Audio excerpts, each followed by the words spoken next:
அனைவருக்கும் வணக்கம். Sri Lalitha Sahasranamam part 4 video இப்போ நம்ம பார்க்கலாம்.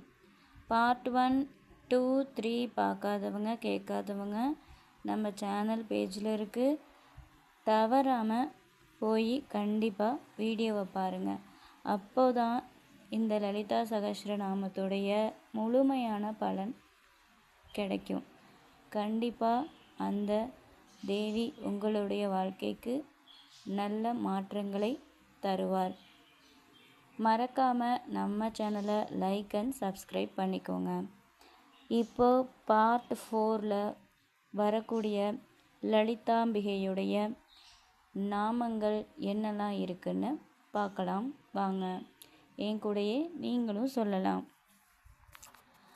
ஓம் निर्विषीकारणायै नमः. ॐ निर्विषिसंशयायै नमः. ॐ निर्भवायै नमः. ॐ निर्विवहरायै नमः. ॐ निर्नाशायै नमः. ॐ निष्क्रियायै नमः. ॐ निर्इहायै नमः. ॐ मदनरहितायै नमः. ॐ निस्संशयज्ञायै नमः. ॐ निरहङ्कारायै नमः. ॐ निर्मोहायै नमः. ॐ मोहनाशिन्यै नमः. ॐ निर्ममायै नमः. ॐ ममताहन्त्रयै नमः. ॐ निशपापायै नमः. ॐ पापनाशिन्यै नमः. ॐ निष्क्रोधायै नमः. ॐ क्रोधशमन्यै नमः. ॐ निर्लोपायै नमः. ॐ लोपनाशिन्यै नमः. ॐ निस्संशयायै नमः. ॐ संशयज्ञयै नमः. ॐ निर्भवायै नमः. ॐ भवनाशिन्यै नमः. ॐ निर्विकल्पायै नमः. ॐ निर्बाधायै नमः. ॐ निराबाधयायै नमः. ॐ निर्पेदायै नमः.